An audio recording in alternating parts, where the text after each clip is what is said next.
आपको पुतिन का एटमी प्रण दिखाएंगे, लेकिन पहले रणभूमि से आ रही इस वक्त की 10 बड़ी वॉर ब्रेकिंग दिखा देते हैं। सबसे बड़ी खबर यूक्रेन की रूसी ठिकानों पर भीषण बमबारी से जुड़ी हुई है। रूस की मिलिट्री बिल्डिंग पर GBU-62 बॉम्ब से हमला किया गया है।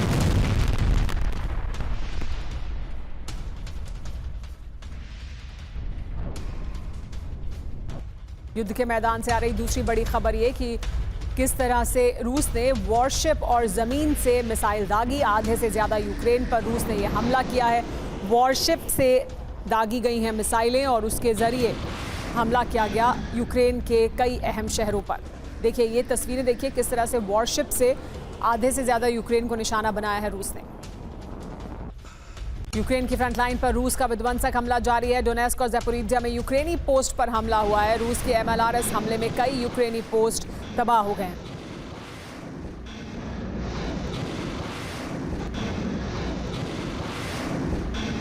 युद्ध के मैदान से अगली बड़ी खबर, आसमान में ताइवान की मिसाइल में धमाका हुआ। हवा में फटी PAC-2 पैट्रियट मिसाइल। लॉन्च होने के कुछ सेकंड बाद ही हो गया ये बड़ा धमाका।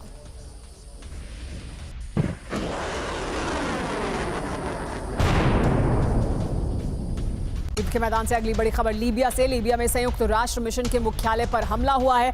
रॉकेट हमले में मुख्यालय पर कोई असर नहीं पड़ा है। ये देखिए ये तस्वीरें आई हैं, ये रॉकेट हमला किया गया है लीबिया में संयुक्त राष्ट्र मिशन के मुख्यालय पर। हालांकि जानकारी ये मिल रही है कि रॉकेट हमले में मुख्यालय पर कोई खास असर नहीं पड़ा, इसकी वजह से कोई बड़ा नुकसान नहीं हुआ है। युद्ध के मैदान से अगली बड़ी खबर गाजा से आ रही है। गाजा सिटी पर इजराइल की भीषण बमबारी जारी है। IDF के हमले में रिहायशी बिल्डिंग को नुकसान पहुंचा है।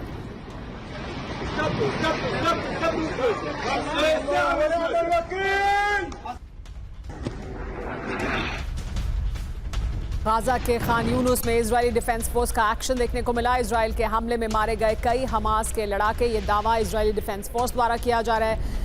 IDF का मिशन गाजा लगातार जारी है और हमास को ख़त्म करने का जो दावा है IDF का, वो भी लगातार जारी है। अभी एक बार फिर जो हमले किए गए, इसमें कहा गया है कि हमास के कई लड़ाके इसमें मारे गए हैं। गाजा के साउथ इलाके पर इजरायली एयर स्ट्राइक हुई है। जबालिया और गाजा सिटी में ग्राउंड ऑपरेशन लेकिन एक बार फिर शुरू हो गया है। युद्ध के मैदान से अगली बड़ी खबर पाकिस्तान के खैबर पख्तूनख्वा से आ रही है। पाकिस्तान के खैबर पख्तूनख्वा में बड़ा धमाका हुआ है। बाजौर में पाकिस्तान आर्मी के व्हीकल पर हमला किया गया। देखिए ये तस्वीरें, ये पाकिस्तान की सेना पर पाकिस्तान के भीतर किस तरह से हमला हुआ है उसकी तस्वीरें हैं। ये खैबर पख्तूनख्वा का इलाका है पाकिस्तान का, जहां पर बाजौर में पाकिस्तान आर्मी के व्हीकल पर हमला हुआ है। 10वीं बड़ी खबर सूडान से। सूडान में सेना के काफिले पर हमला हुआ है। इस हमले में RSF बलों को नुकसान पहुंचा है।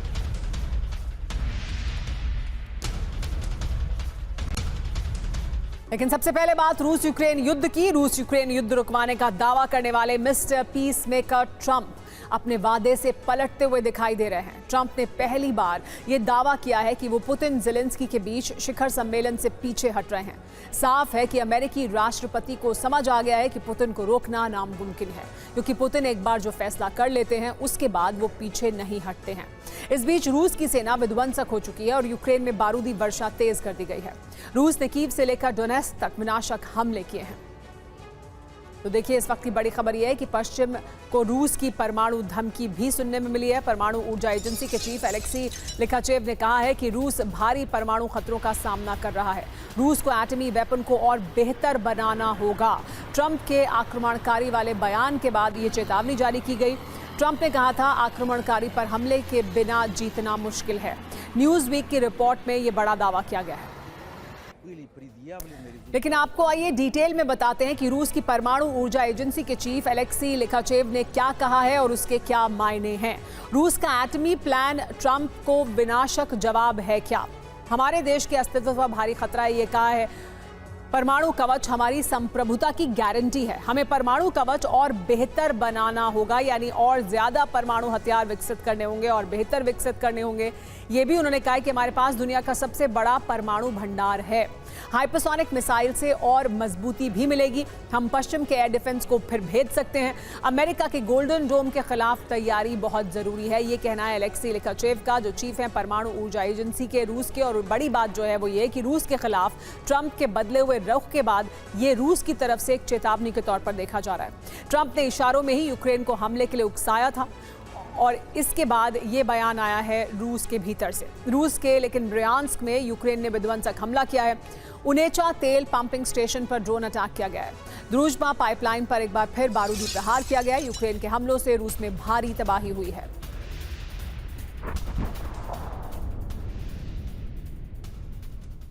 यूक्रेन के ओडेसा में भी सैन्य ठिकाने पर बड़ा हमला किया गया। रूस ने स्कंदर मिसाइल से ओडेसा में अटैक किया है। ओडेसा के हाइड्रोपोर्ट के पास हमले से बहुत तबाही हुई है। ये देखिए तस्वीरें ओडेसा की हैं। यहाँ पर रूस ने स्कंदर मिसाइल का इस्तेमाल कर बड़ा अटैक किया है और इसकी वजह से ओडेसा के हाइड्रोपोर्ट के पास तबाही हुई है। एक और बड़ी खबर, डोनेस्क में रूस को बड़ी कामयाबी मिली है। अलेक्जेंड्रो शुल्टिनो पर कब्जे का दावा किया जा रहा है। रूसी सेना ने जारी किया है वीडियो भी, बताया है कि किस तरह से इस इलाके पर उन्होंने कब्जा कर लिया है। ये अलेक्जेंड्रो शुल्टिनो पर कब्जे का दावा और उसके लिए ये तस्वीरें और वीडियो जारी किए गए। लेकिन अब ये तय होने जा रहा है कि अगर अगस्त के आखिर तक युद्ध विराम को लेकर तीसरी वार्ता नहीं होती है तो यूरोप में हालात काफी बिगड़ जाएंगे। पुतिन ने विध्वंसक धमकी दी है। अगर यूक्रेन को यूरोपीय देशों ने बारूद की सप्लाई नहीं रोकी तो यूरोपीय देश रूस के टारगेट पर आ जाएंगे।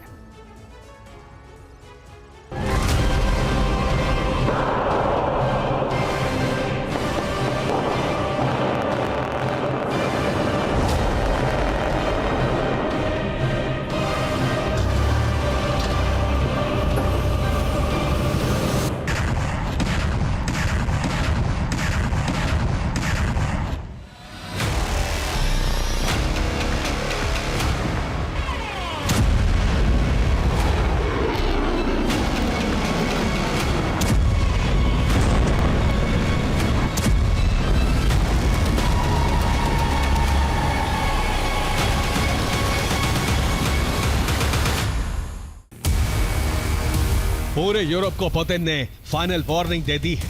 अगर युद्ध रोकने का स्थायी फॉर्मूला नहीं निकाला गया तो पूरे यूरोप में तबाही का सबसे खौफनाक दौर आरंभ हो सकता है।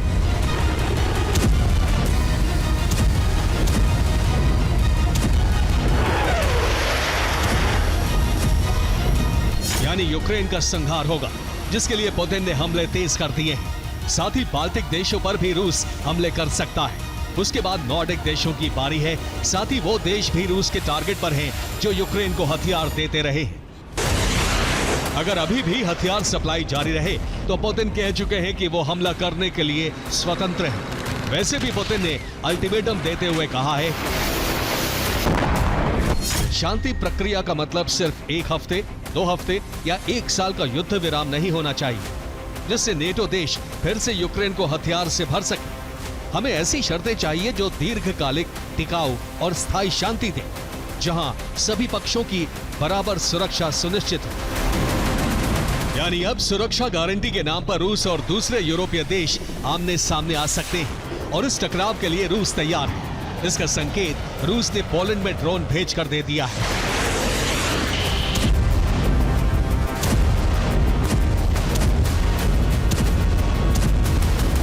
पूर्वी पोलैंड में ड्रोन स्ट्राइक की तस्वीर सीसीटीवी में कैद हो गई। ये उसी का वीडियो है जिसमें बॉर्डर टाउन ब्रीस्ट के ओसनी गांव के खेत में ड्रोन रात के करीब 2 बजे गिरते देखा। उस वक्त एक तेज धमाका हुआ था। पोलैंड का दावा है कि ये ड्रोन बेलारूस की तरफ से आया था। ड्रोन का मलबा भी मिला है जिसे जांच के लिए भेज दिया है। पोलैंड रूस पर प्रतिबंध लगाने के लिए कह रहा है क्योंकि रूस ने नेटो के सदस्य देश पर हमला किया है। इसे गंभीरता से लेना होगा। ये पुतिन के विस्तारवादी मंसूबे को दिखा रहा है। जिस जगह ड्रोन गिरा वो वार्सा से 80 किलोमीटर दूर है और बेलारूस बॉर्डर से 126 किलोमीटर दूर। यानी रूसी ड्रोन पोलैंड की सीमा में काफी अंदर तक घुस आया था, जिसे डिफेंस सिस्टम इंटरसेप्ट करने में नाकाम रहे। यह रूस के हमले का सिर्फ ट्रेलर हो सकता है, जबकि रूस ने इससे भी कहीं आगे की तैयारी की हुई है। इस बीच नेटो भी समझ चुका है कि यूक्रेन को सुरक्षा की गारंटी मिलना मुश्किल है। इसी वजह से नेटो देशों ने यूक्रेन को ज्यादा से ज्यादा और जल्द से जल्द सैन्य मदद पहुंचाने की तैयारी शुरू कर दी है, जिससे रूस की बौखलाहट बढ़ेगी और तबाही का सबसे खौफनाक दरवाजा यूरोप में खुल सकता है।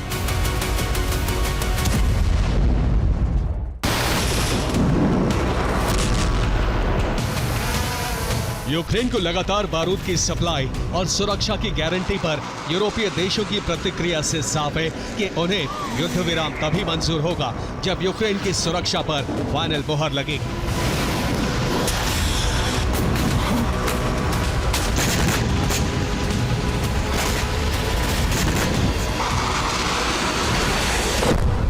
जबकि रूस ने यूक्रेन जैसी सुरक्षा की गारंटी खुद के लिए मांगकर मामले को फंसा दिया है। इस बीच चीन के लिए ऐसी ही गारंटी की डिमांड की जा रही है। दरअसल रूस चाहता है कि सुरक्षा गारंटी प्रक्रिया में अमेरिका, फ्रांस, ब्रिटेन और चीन के साथ रूस को भी शामिल किया जाए। रूस को इसमें वीटो पावर चाहिए जिससे वो किसी फैसले को रोक सके, लेकिन यूक्रेन और यूरोपीय देशों ने इस मांग को खारिज कर दिया है। जबकि ट्रंप की कोशिश है कि इस महीने के आखिर तक युद्ध विराम हो जाए। अगर नहीं हो पाया तो भीषण युद्ध होगा। पुतिन सर्दियों में युद्ध की तैयारी कर चुके हैं। अब अगर अमेरिका की मदद यूक्रेन को नहीं मिलेगी तो यूक्रेन तबाह हो जाएगा।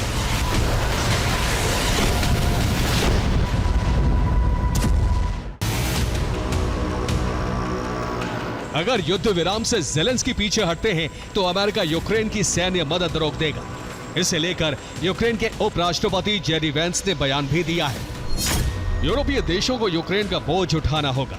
अमेरिका अब ज्यादा मदद नहीं कर सकता। अमेरिका ने तस्वीर साफ कर दी है। अगर अगस्त के आखिर तक तीसरी वार्ता नहीं होती है तो यूक्रेन को गंभीर परिणाम भुगतने पड़ सकते हैं। वैसे भी रूस ने यूक्रेन के 5वें हिस्से से ज्यादा जमीन पर कब्जा कर लिया है। जिन इलाकों को रूस चाहता है वहां 90% उसका कंट्रोल हो चुका है। यानी सिर्फ उन इलाकों के 10% हिस्से पर कब्जा करना बाकी है जो रूस कभी भी कर सकता है। बस उसे इंतजार है अगर यूक्रेन युद्ध विराम समझौते में इस शर्त को मान ले, नहीं तो तबाही के लिए तैयार रहे।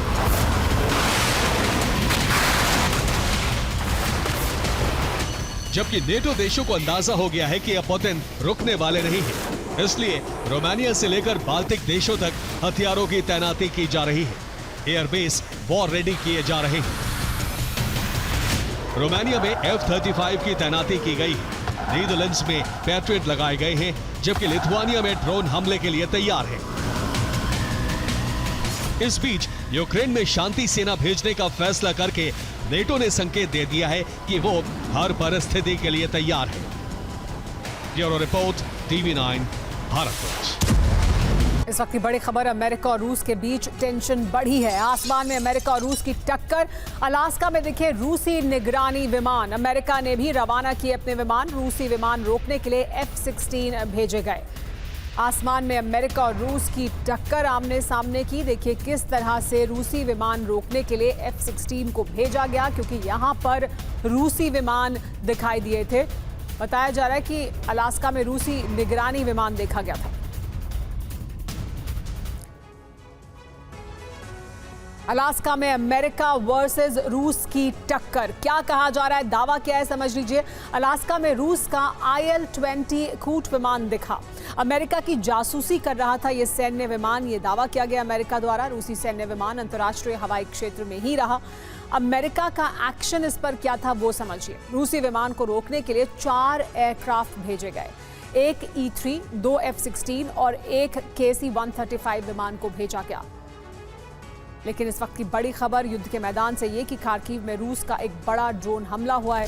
यूक्रेन के सैन्य वाहन को इसकी वजह से तबाह कर दिया गया है। खार्किव में देखिए किस तरह से रूस ने ड्रोन के जरिए हमला किया और यूक्रेन के सैन्य वाहन को तबाह कर दिया गया इस ड्रोन हमले में। खार्किव में रूस का विध्वंसक हमला हुआ है। रूसी ड्रोन ने मचाई है खार्किव में तबाही। कई रूसी ड्रोन मार गिराने का यूक्रेन ने दावा भी किया है। तो खार्किव में ड्रोन्स के जरिए बड़ा हमला किया गया, जिसमें कि सैन्य वाहन को तबाह किया गया, कई और ठिकानों को निशाना बनाया गया। लेकिन यूक्रेन की तरफ से भी ये दावा किया गया है कि यूक्रेन ने भी कई ड्रोन जो रूस की तरफ से यहाँ खार्किव में डाले गए थे उनको मार गिराया। और पुतिन और ज़ेलेंस्की की वार्ता जो होने वाली है, जिसके बारे में बात की जा रही है, उससे जुड़ी एक बड़ी खबर सामने आ रही है। यूक्रेन शांति वार्ता को बड़ा झटका लगा है। वार्ता से पहले रूस ने एक अहम शर्त रख दी है और ये कहा जा रहा है कि इसकी वजह से ये वार्ता प्रभावित होगी।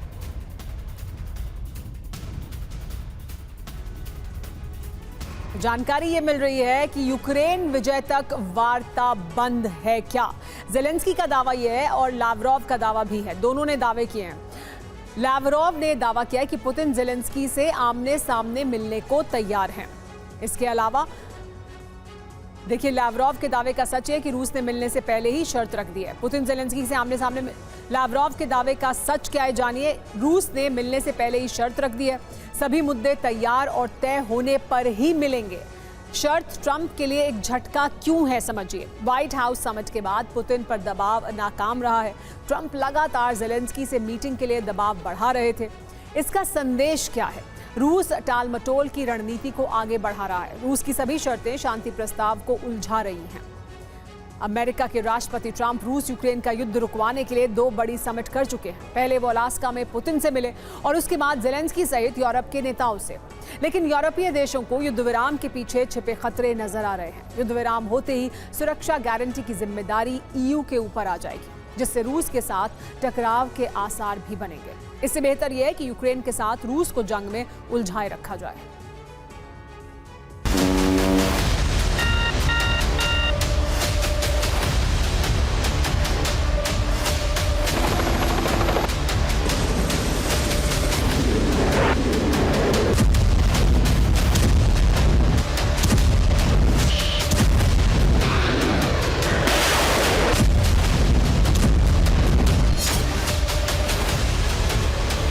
पुतिन ट्रंप की मुलाकात के 3 दिन बाद ही 18 अगस्त को वॉशिंगटन में ज़ेलेंस्की और यूरोप के नेताओं का शांति मंथन सम्मेलन हुआ। लेकिन जिस दिन वॉशिंगटन में यह सम्मेलन हो रहा था, उसी दिन कीव में यूक्रेनी मिलिट्री के इंटेलिजेंस विंग ऑपरेशन क्रीमिया का ब्लूप्रिंट तैयार कर रही थी। वॉशिंगटन में जब शांति की शर्तों पर ज़ेलेंस्की ट्रंप के साथ चर्चा कर रहे थे, उसी वक्त इंटेलिजेंस एजेंसी HUR एक टुकड़ी तैयार कर रही थी।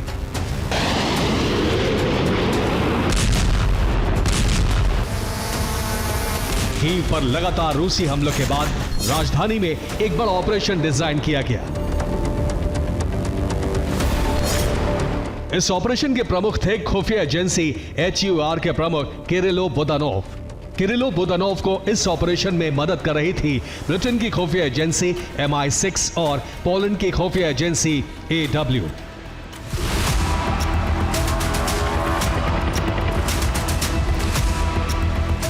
यूक्रेनी सेना की टुकड़ी को मिशन दिया गया क्रीमिया पर हमले करना और खेरसोन के जालिचनी पोर्ट पर रूसी सेना के ठिकानों पर साबोटाज हमले करना।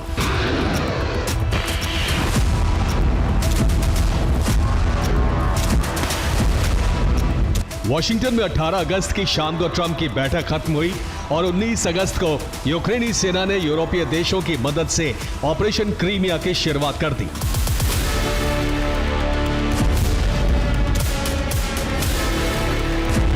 अठारह अगस्त को जालिचनी पोर्ट पर हमले का ऑपरेशन शुरू किया गया।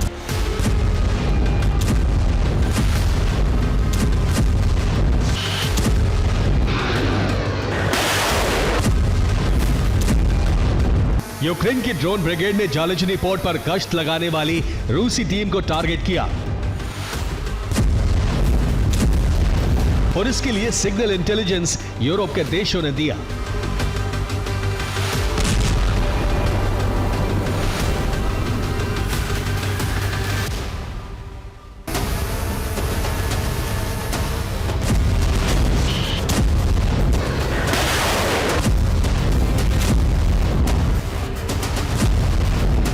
नाव पर कुछ इसी तरह हमला किया गया जैसा इन तस्वीरों में नजर आ रहा है।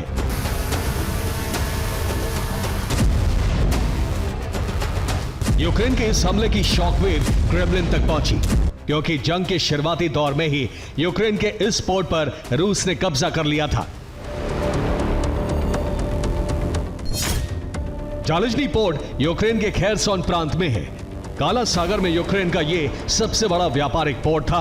2022 में रूसी सेना ने इस पर कब्जा कर लिया और अब इसका नियंत्रण पूरी तरह से रूस के हाथ में है।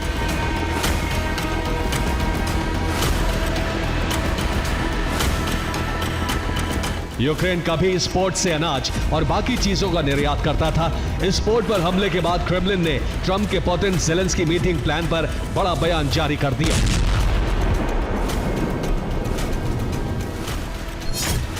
रूस के विदेश मंत्री सर्गेई लावरोव ने कहा कि अगस्त के अंत तक पुतिन ज़ेलेंस्की की मीटिंग का कोई चांस ही नहीं है। पुतिन ज़ेलेंस्की की मुलाकात ट्रंप की कोरी कल्पना है। ऐसा लगता है कि ट्रंप पुतिन की बात का गलत अर्थ समझ गए। पुतिन ने रूस यूक्रेन की सीधी वार्ता को जारी रखने पर सहमति जताई थी। इसका मतलब यह नहीं है कि पुतिन ज़ेलेंस्की से मिलने के लिए तैयार हो गए थे।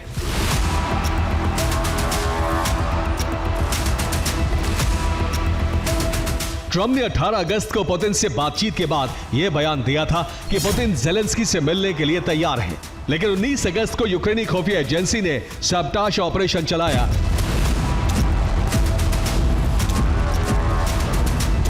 और 20 अगस्त को रूस के विदेश मंत्रालय ने यह बयान जारी कर दिया कि ट्रंप कोरी कल्पना कर रहे हैं।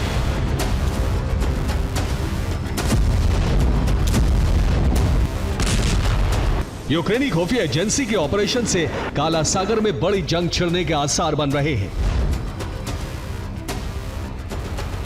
क्योंकि 19 अगस्त को यूक्रेन ने सिर्फ जालजनी पोर्ट पर ही हमले नहीं किए, बल्कि इसी दिन यूक्रेनी टुकड़ी ने क्रीमिया पर भी हमले की कोशिश की। HER प्रमुख बोदानोव ने इसके लिए भी एक स्पेशल टीम तैयार की थी। रूस के नियंत्रण वाले खेरसोन में यूक्रेनी टुकड़ी 18 अगस्त की रात को पहुंच चुकी थी। इस टुकड़ी को रबर की नावों के साथ काला सागर तट तक पहुंचाया गया। 19 अगस्त को यहां से क्रीमिया पर हमले का ऑपरेशन लॉन्च कर दिया गया। लेकिन जालजनी पोर्ट पर गश्त लगा रही नाव पर हमले के बाद रूसी सेना चौकन्नी थी और बोदानोव के इस ऑपरेशन को समंदर में ही नाकाम कर दिया गया।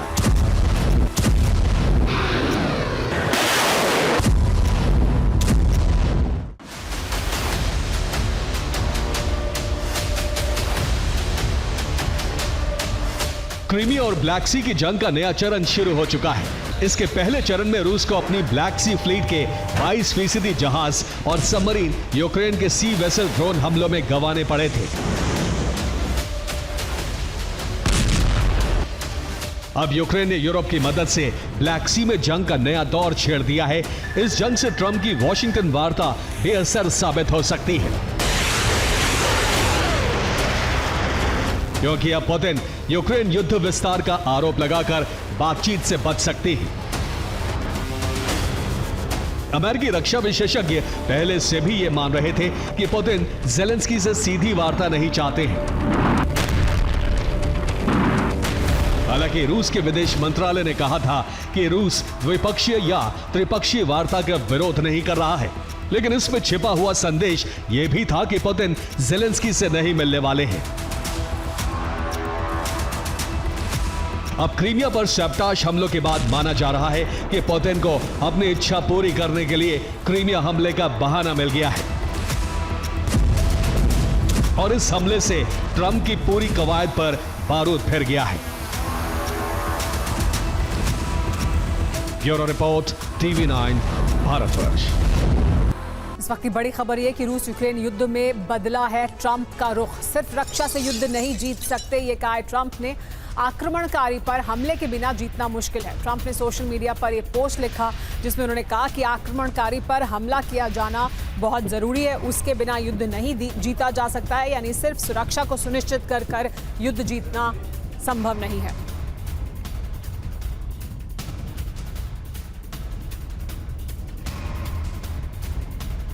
देखिए किस तरह से रूस यूक्रेन युद्ध में ट्रंप का रुख अहम तौर पर बदला है। ट्रंप लगातार शांति स्थापित करने का दावा करते रहे हैं और इस वजह से दो समिट वो कर चुके हैं, लेकिन अब उन्होंने एक बड़ी बात कही है। सोशल मीडिया पर उन्होंने पोस्ट किया है और लिख रहा है कि आक्रमणकारी पर हमले के बिना जीतना मुश्किल होता है। यानी वो इशारा साफ तौर पर यही कर रहे हैं कि जो आक्रमणकारी है उस पर हमला किया जाना चाहिए। ट्रंप ने सोशल मीडिया पर यह पोस्ट लिखा है। रूस यूक्रेन युद्ध में ट्रंप का बदला हुआ रुख अब दिखाई दे रहा है, क्योंकि पुतिन उनके बनाए रास्ते पर चलने को राजी नहीं दिखाई देते हैं। शांति नहीं तो क्या महासंग्राम, ट्रंप का ये नया पैगाम है। पोस्ट में क्या लिखा है समझिए। आक्रमणकारी देश पर हमला किए बिना जीतना मुश्किल, सिर्फ रक्षा से युद्ध नहीं जीता जा सकता। ट्रंप ने उदाहरण भी दिया, जैसे शानदार टीम के पास अच्छी डिफेंस हो लेकिन आक्रमण की अनुमति ना मिले तो जीत नामुमकिन है। सवाल यह है कि क्या ट्रंप यूक्रेन को हमले के लिए उकसा रहे हैं? शांति की बात करते करते आक्रामक क्यों हुए हैं ट्रंप? हम एक बड़ी खबर भी आपको बता रहे हैं। रूस यूक्रेन युद्ध पर ट्रंप का एक और बयान सामने आया है। 2 हफ्ते में शांति की संभावना पता चल जाएगी। 2 हफ्ते बाद हम नई रणनीति बनाएंगे।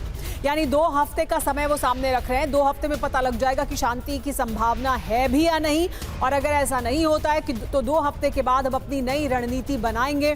ये ट्रंप ने साफ कर दिया है। यानी एक नई रणनीति के साथ फिर वो आगे बढ़ेंगे। तो क्या अब ट्रंप को भी ये दिखाई दे रहा है कि जिसकी वो कोशिश कर रहे थे वो होना मुमकिन दिखाई नहीं देता है? क्या ट्रंप को भी ऐसा लग रहा है कि शांति की संभावना कम होती जा रही है रूस के रुख की वजह से? और इस वजह से ट्रंप ये कह रहे हैं कि अगर शांति की संभावना 2 सप्ताह में नहीं दिखाई देती है तो फिर वो नई रणनीति बनाएंगे। ये एक तरह से रूस के लिए और पुतिन के लिए भी अहम संदेश है ट्रंप का। इस बीच यूक्रेनी खुफिया जानकारी को लेकर अमेरिका अलर्ट है। अमेरिका अपने सहयोगी से साझा नहीं करेगा जानकारी। अमेरिका को अब रणनीतिक नुकसान की आशंका है। तो क्या बदल गया है अमेरिका का स्टैंड? सहयोगी को नहीं देगा खुफिया जानकारी, ऐसा क्यों है? खबर क्या है ये समझिए। तो खबर यह है कि अमेरिका ने सभी खुफिया जानकारी रोक दी है। यूक्रेन वार्ता से जुड़ी खुफिया जानकारी रोकी गई है। अमेरिका अपने सहयोगियों से साझा नहीं करेगा खुफिया जानकारियां। डीएनआई चीफ तुलसी गबार्ड ने यह आदेश जारी किया है। 5 आइज गठबंधन को जानकारी नहीं मिलेगी। किसी भी विदेशी सरकार के साथ जानकारी साझा नहीं की जाएगी। इसका मतलब क्या है वो समझिए। अमेरिका को भरोसेमंद सहयोगी पर भी भरोसा नहीं है। जानकारी बाहर गई तो कूटनीतिक और रणनीतिक नुकसान अमेरिका को हो सकता है। वार्ता से जुड़ी सारी जानकारी अमेरिका तक ही सीमित रखना चाहता है। अमेरिका उसे साझा नहीं करना चाहता है। ट्रंप ने अपने social media platform truth social पर रूस को यह धमकी तब दी है जब रूस ने यूक्रेन में अब तक का सबसे बड़ा हमला कर दिया है। रूस ने 24 घंटे में यूक्रेन में करीब 600 ड्रोन और 40 से ज्यादा मिसाइलों से विस्फोट किया है। रूस के इसी हमले के बाद ट्रंप के शांति प्रयासों को एक बड़ा झटका लगा है। सवाल यही है कि रूस ने यूक्रेन में इतना बड़ा हमला कर क्या संदेश दिया है और इसका परिणाम क्या होने वाला है।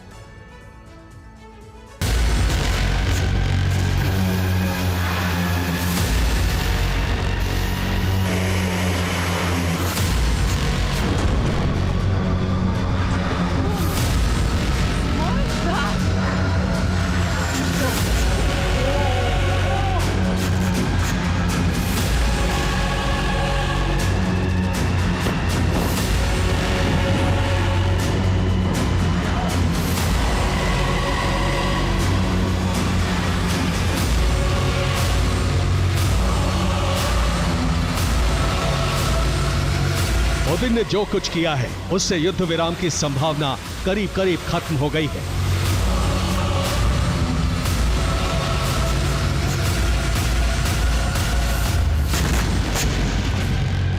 यूक्रेन में पुतिन सेना ने विनाश की जो आग भड़काई है उससे ट्रंप के प्रयासों पर पानी फिर सकता है। युद्ध की ये वो भयावह आग है जिसकी वजह से शांति वार्ता विफल हो सकती है।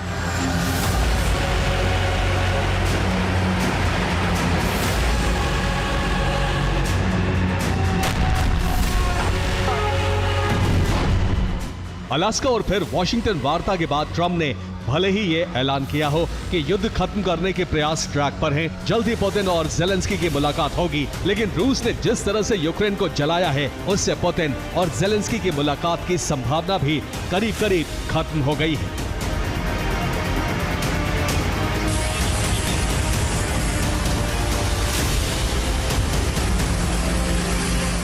ट्रंप के शांति प्रयासों को सबसे बड़ा झटका तब लगा जब रूस ने यूक्रेन में इस साल का अब तक का सबसे बड़ा हमला कर दिया। वॉशिंगटन वार्ता के सिर्फ 100 घंटे बाद यूक्रेन पर जितना बड़ा और खतरनाक हमला हुआ वो अब तक नहीं हुआ था।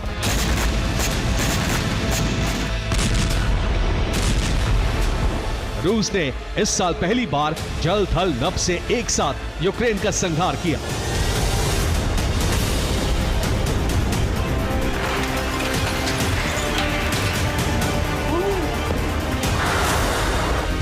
आसमान से ड्रोन हमले के साथ साथ एटमी बॉम्बर से फैब 3000 बमों की वर्षा की गई।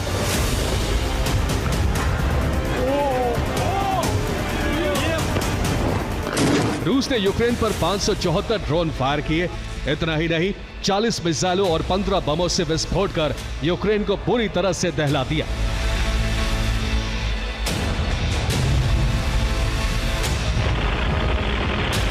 रूस के हमले इस बात के संकेत हैं कि युद्ध खत्म होने के बजाय और भड़कता जा रहा है।